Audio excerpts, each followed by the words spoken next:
Então, professor, aqui a gente vai explicar sobre o nosso trabalho 1. A gente usou a heurística da maior relação entre peso e o tempo de processamento. E a nossa dupla foi eu, Vinícius Garozzi, e o Enzo. E a gente pensou nessa heurística, já que utilizando a regra da maior relação entre peso e tempo de processamento, a gente priorizaria os jobs com essa maior relação. Então a gente colocou esses jobs que tiveram uma maior relação entre o peso dividido pelo tempo de processamento do job, a gente colocou eles em ordem decrescente e utilizou como prioridade isso. E como eu acabei de dizer, a gente, para calcular isso, a gente fez o peso sobre o tempo de processamento no job, então a gente fez isso para cada job e ordenou eles em ordem decrescente.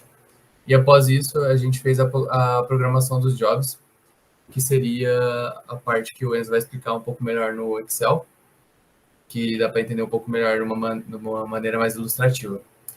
Antes disso, a gente tentou fazer com base na heurística de colocar em ordem decrescente do peso. Só que deu até que bom.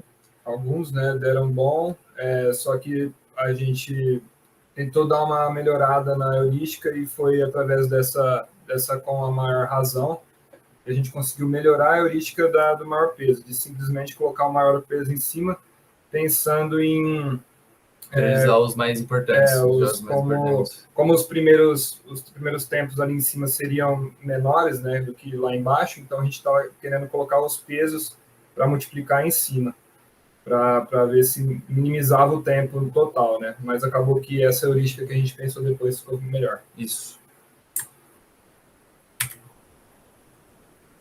Aí agora o Enzo vai dar uma explicada no Excel aqui. O Excel fica um pouco mais visível. Aqui, ó, esse, por exemplo, foi a instância 1, né, com 25 jobs e 2 máquinas. Primeiramente, o que a gente faz aqui? A gente, né, cria uma outra coluna com o peso, né, a soma dos pesos. E depois a gente usa essa coluna da soma, né, pega o peso e divide por essa coluna. Aí a gente acha essa relação aqui. Essa daqui foi uma outra tentativa que a gente tinha feito, mas acabou que não deu muito certo. Pode ignorar essa daqui.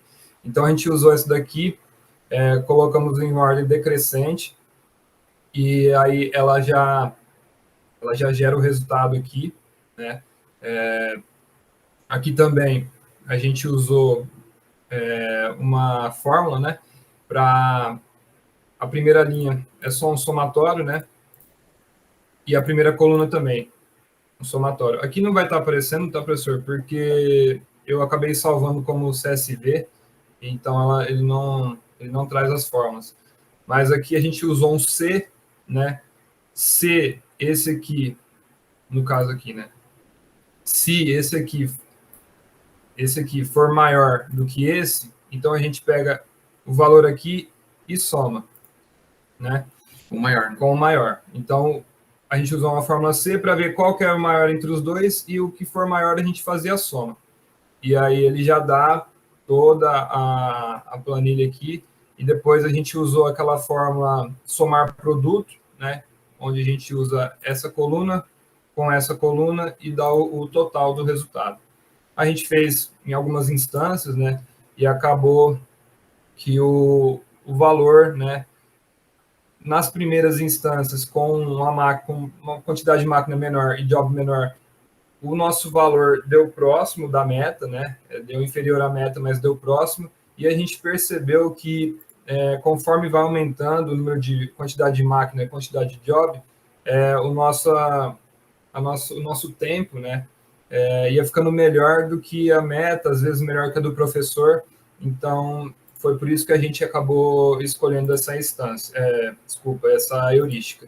Então, aqui a gente pegou com números maiores, né, 100 jobs com 2 máquinas, fizemos o mesmo esquema, adicionamos aqui as colunas e fizemos de ordem decrescente e achamos o resultado. Aí fizemos da última também, só para ter certeza, com 300 jobs e 5 máquinas, e acabou que deu certo também. Então, foi dessa maneira que a gente escolheu a heurística e a gente tentou, né, usar aí o Excel de uma forma mais visível para poder implementar. Entender depois, melhor um pouco. Depois a gente fez no Python. Python. É isso. É isso, professor. Obrigado. Valeu.